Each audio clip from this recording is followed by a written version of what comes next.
us today. Anger seems to be a part of the human experience. We all feel it sometimes, and cultures and spiritual traditions throughout history have many cautionary tales and counsel about it. Whitney will share her reflections based on a variety of sources about the danger of poorly handled anger. Let us worship together.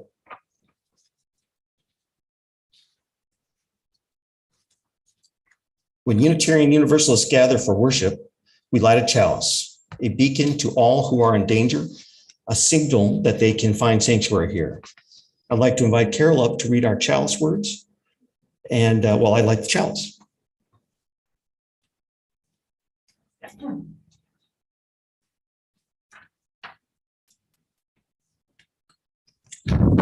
Oops, sorry.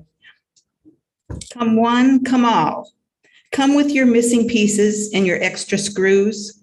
Come with your hard edges and your soft spots. Come with your bowed heads and upright spines. Come all you flamboyant and drab, verbose and quiet, fidgeting and lethargic. All you with large vision and tender hearts. All you with small courage and tender fears. Bring your lisp and your stutter and your song. Bring your gravel and your drawl and your lilt. Bring your anger and your joy and your righteous indignation. Misfits and conformists and everyone in between, come into this space and be welcome. Bring who you are. Bring where you've traveled. Bring what you long for, and let us worship together.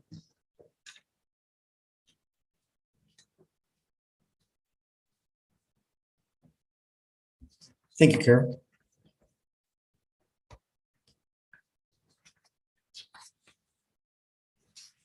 We Unitarian Universalists are people of the covenant. We make commitments with each other and with the world around us about what we stand for and what we will do to make the world a better place. This is our Congregational Covenant, and I invite you to recite it with me if this is a commitment you are ready to make. We covenant together to make a welcoming community, to walk together in the way of truth and love, to seek the life of the Spirit as it is known by each person, to support each other in thought, word, and deed as we work to build a better world. Whitney chose our opening hymn today. You can find it in the gray hymnal, number 170, We Are a Gentle, Angry People. Please rise in body or in spirit as you are so moved while Fran accompanies us.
For today's Time for All Sages, we'll watch a short Life Noggin video titled The Science of Anger, where they will describe several things about the physiological side of anger.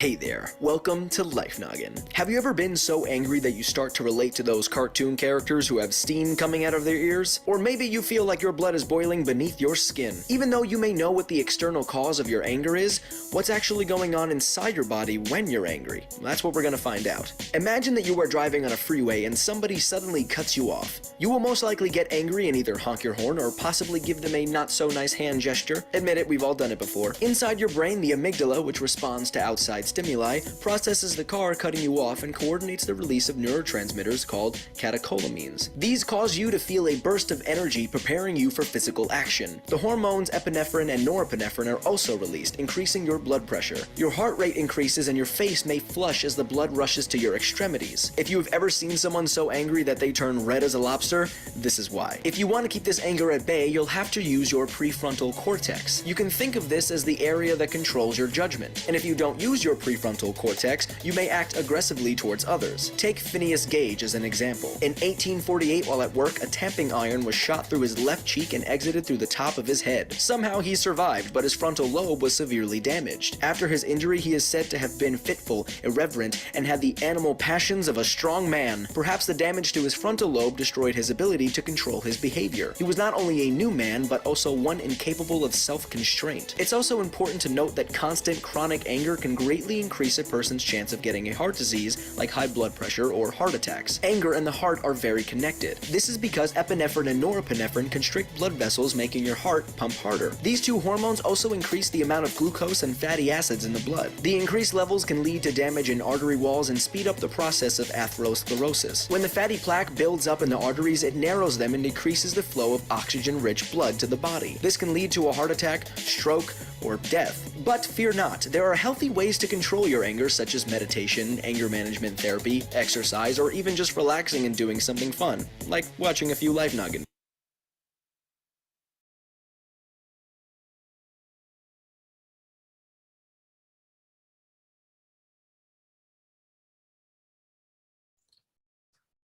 Now I'd like to ask any children present to follow for the RE Music Day.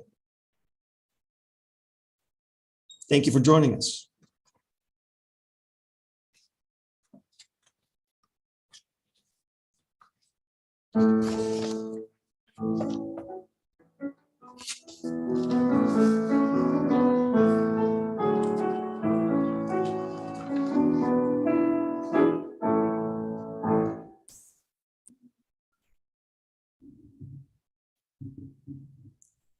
Okay. Just a moment, folks.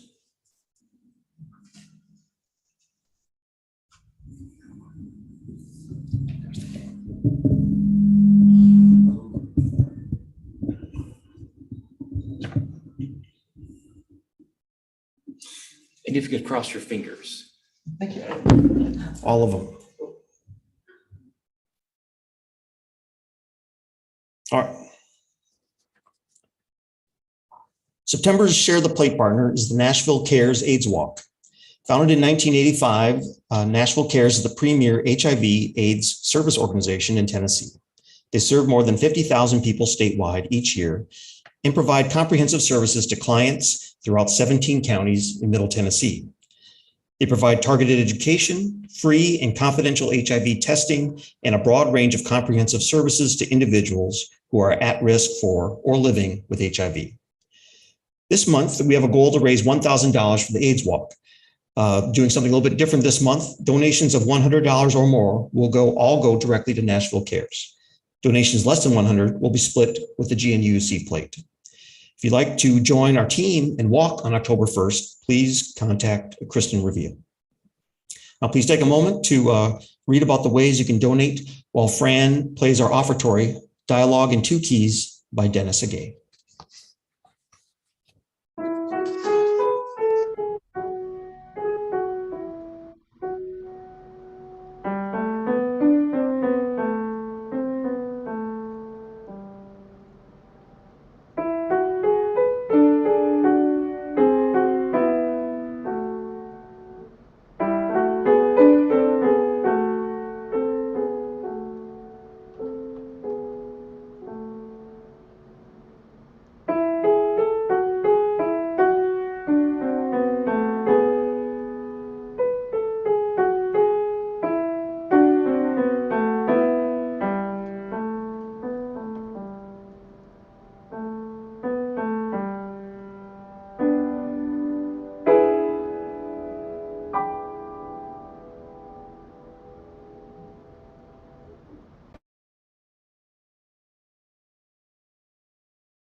Thank you, Fran.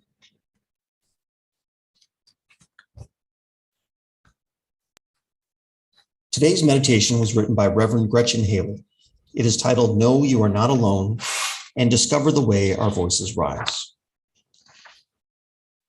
For this one moment, know only that you are loved, that you are safe and whole and loved.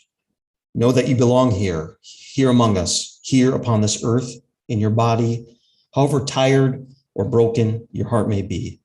Whatever fear, disappointment, anger you carry for this hour, know you are not alone.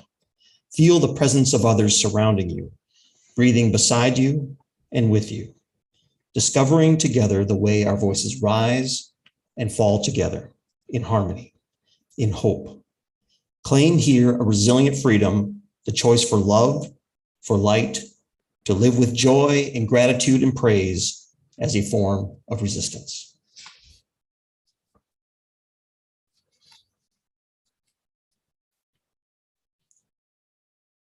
Whitney Cannon has given the talk we're about to hear at several churches in the local area.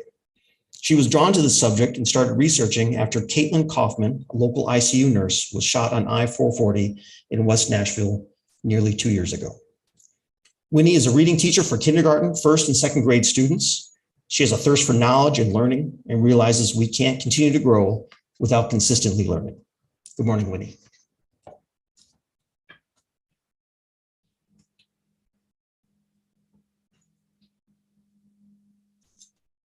Good morning. Good morning. For thousands of years, the majority of the world's religions and philosophies have come to the same conclusion about the danger of rage anger.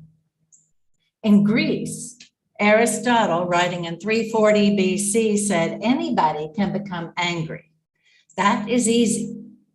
But to be angry with the right person, to the right degree, and at the right time, for the right purpose, and in the right way, that is not easy. In the year 60 AD, the Roman philosopher Seneca explained anger as a most hideous emotion with temporary insanity. His essay of Suggestions for Anger Management suggested understanding that all people are flawed and imperfect, giving anger distance to temper it before it builds, and listening to the other person's point of view. Buddhist, Hindu, Taoist, Islamist, Jewish, Christian beliefs and teachings all declare that misguided anger is dangerous. The 8th century Buddhist scholar Shantideva described anger as the most extreme negative force, one with the capability of destroying the good we've worked so hard to create. And a 2,200-year-old South Indian Hindu scripture on ethics, the Thirukkural, devotes an entire chapter to the subject, warning that anger gives rise to teeming troubles. It kills the face's smile and the heart's joy. Left uncontrolled, it will annihilate you. It burns even friends and families who try to intervene and easily leads to injuring others. And that's from 2,200 years ago. Mahatma Gandhi, a Hindu pacifist in India, is quoted as saying, "Anger is an acid that can do more harm to the vessel in which it stands than to anything on which it's poured." Quick anger, long-lived anger, both are dangerous, but perhaps the latter is worse. That's the anger that we put on the back burner of our souls, and we allow it to simmer and become stronger until it pretty much boils over into hate. Listen to this children's Indian fable about the danger of feeding anger. Once there was a snake charmer whose trick was that he taught a giant python to wrap around him and then retreat. The charmer would say, "Coil," and the snake would wrap around his body and neck. And then the charmer would say, "Retreat," and the snake would uncoil. One night they were on stage performing, and the charmer said, "Coil," and the snake coiled around him. As usual, the crowd gasped and waited for the charmer to do something. But this time, the charmer was strangled and couldn't talk.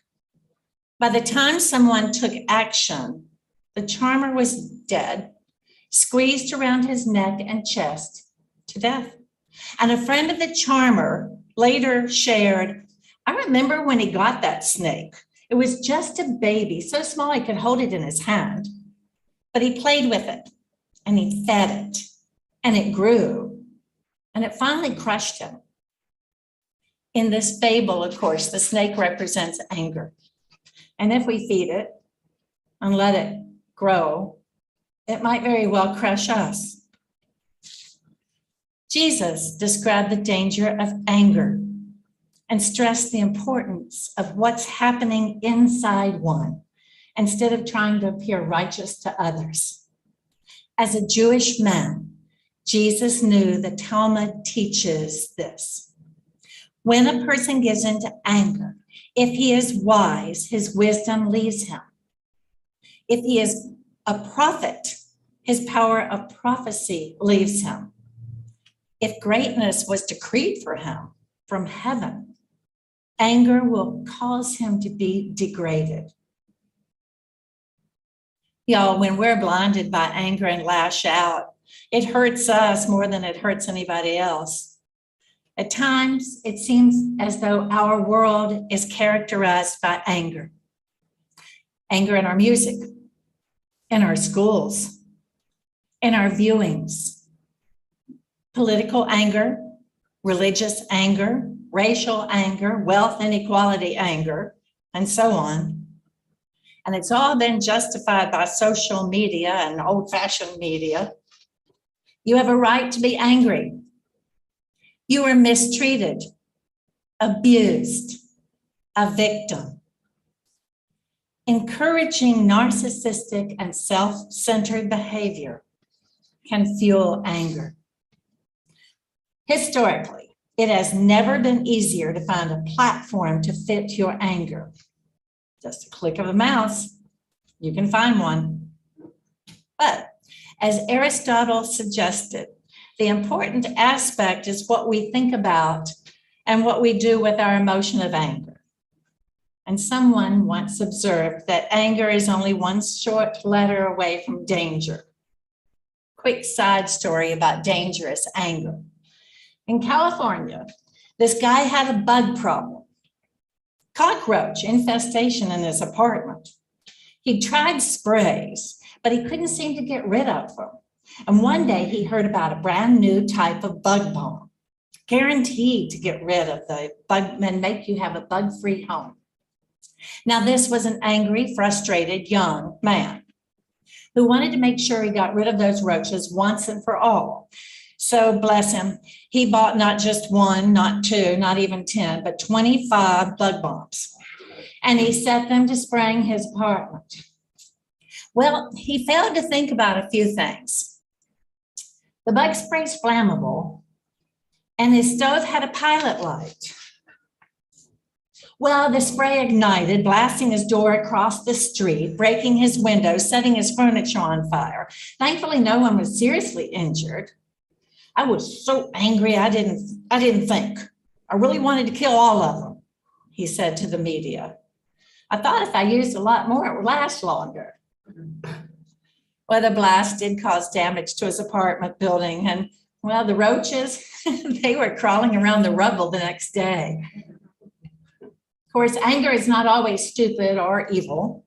There are times when it's the proper response. Think Jesus with the money changers at the temple. But if everything angers us, we need to reconsider ourselves. And on the flip side, if nothing ever angers us, We might need to think about that as well. If people don't take steps to correct rage, anger, it locks them into a prison of their own making. The longer one holds on to that type of anger, the more one becomes bitter, unloving, unforgiving, and unholy. Anger negatively affects worship, and anger negatively affects the ability to love others and to love ourselves. But, anger gives a sense of power, superiority over others. Anger actually makes us high, as we saw in the video. Science tells us that it feels really good in the moment because it comes from the brain center of our automatic emotions. Like any addiction, anger lets out dopamine, epinephrine, adrenaline into the bloodstream, and that rush boosts energy, dulls pain, releases tension, and gives a sense of strength. All momentarily, of course. So our brain registers pleasure when these chemicals are doing all of that, and it gets reinforced every time. Folks can get addicted to this chemical high. Think about it, addicted to anger. And of course, the consequences can be dangerous and real. And people follow impulses in the moment, not thinking. An interesting saying attributed to Lao Tzu, the founder of Taoism and the author of Tao Te Ching, is this: the best fighter is never angry. Anger to the point of rage makes mistakes. So the danger of anger? Well, one thing about it is that it leads to the illusion of the idea that we are the victims and the other, the object of our rage, is fully guilty and they deserve whatever they get. This explains how one can gesture obscenely at a total stranger who cuts us off on the highway. The immediate anger reaction doesn't care if it was a driver mistake or an emergency. But this is what makes anger so deceptive. When one can only feel one's own anger, the other person's story isn't really relevant. Only my pain counts. The St. Thomas nurse that was shot and killed on I-440 by a man because she cut him off while driving. And folks, if that anger is true on the highway, it is true in marriages, it's true in parenting, at work, and in almost every facet of our lives. And the pandemic didn't help. Remember when we were children and we were told that it's best to count to 10 when we were angry? Thomas Jefferson wrote, "When angry, count to 10 before you speak, and when very angry, 100. Well, of course, Samuel Clemens, as Mark Twain, famously said, "When angry, count to 4, and when very angry, just swear." I like his. The ancient Greek, Roman, Judeo-Christian teachings also urged distance from anger. Not to suppress it or cure it, just give it some time, some distance. If distance isn't an option and immediate dialogue is needed, they tell us not to dismiss the person with whose point of view we disagree. Count to 10 after listening to a position with which there is total disagreement, and then ask the question, "Can you help me understand your position? You should know that I disagree with you, and I want to understand, though, how you came to that point of view." Boy, doesn't that sound uncomfortable and stilted. But there is a moral message in listening. If all one can see is the validity of one's own opinion to the point of rage, anger, that is a form of arrogance. That's thinking that another person's point of view cannot have any access to the truth. And that toxic arrogance makes our world a less safe place to live. It's not that we should never be angry, but the stakes of letting our anger dominate how we live truly threatens our future. When anger is left unchecked, it has a corrosive effect on our society, and it weakens common decency. And it isn't that we're not justified for being upset, but forgive the double negative. But the question is whether our response is fair to the person that slighted us, and whether our anger gains us more than it costs us. We're advised by the wise ones to be reconciled quickly. Well, easy to say. Sometimes we don't want to be reconciled. Anger makes one feel like the good guy and the other person, the other or group, the bad guy. We all enjoy being righteous. And to reconcile might mean to admit in a very small way that there could be perhaps blame on both sides. Oh well. A talk about anger should definitely include the action of forgiveness. It is impossible to live in this world and not offend or anger someone at some point in time. And also not to feel anger at another. Forgiveness may be needed for heart, mind, and soul relief. It can be a real long and difficult process of working toward forgiving those who cause anger, as well as forgiving ourselves as we work out of anger. But where there is no attempt at forgiveness, there's just the tallying up, the escalation and accumulation of offenses. Escalate anger. Here's a story about anger and forgiveness. Porter Wagner was a country music star on stage and television. He added a newcomer, Dolly Parton, to his show in 1967. Boy, Dolly was an instant hit. Dolly wanted to do different things with her career, and to get out, she broke her contract with Porter and left the show in 1974. Porter was very angry and sued her for damages. His action was a bit spiteful because of their close relationship, but Dolly settled, purchasing her freedom for $1 million. She also wrote the song, "I Will Always Love You," and Porter got to produce it. Later in his life, Porter Wagner had serious financial problems. Dolly bailed him out. She purchased his production company for $500,000, then gifted it back to him as a thank you for all he had done for her. When Porter died in 2007, Dolly was by his side. When asked about her forgiving nature, Dolly said, "If it had not been for Porter, I may not be sitting here in this chair right now. Forgiveness is all there is." In the end, and in closing, maybe everyone should seek to become more and more, as we wish to envision Father and Mother Spirit God to be, compassionate, gracious, loving, forgiving, and slow to anger. My references for today's talk were Rabbi David Gansberg, Brad Archer, R.M. Linden, J.A. Plusker, and me, Whitney Cannon. Blessings.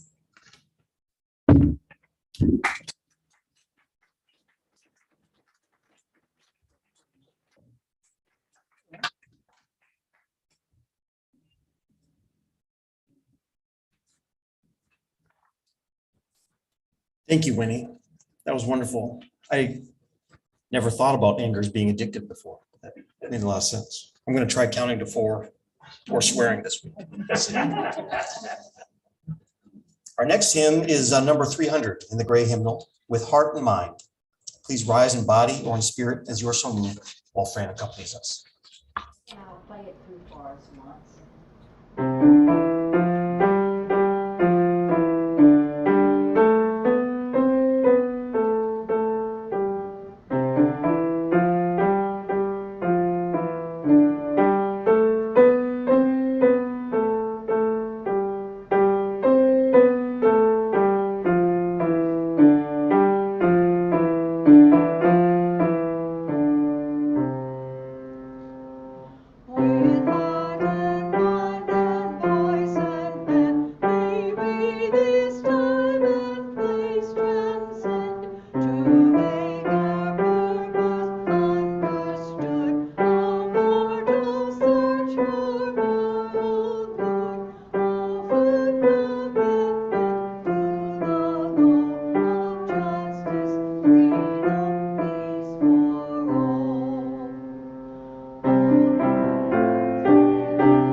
Thank you to all of those who have joined us on YouTube.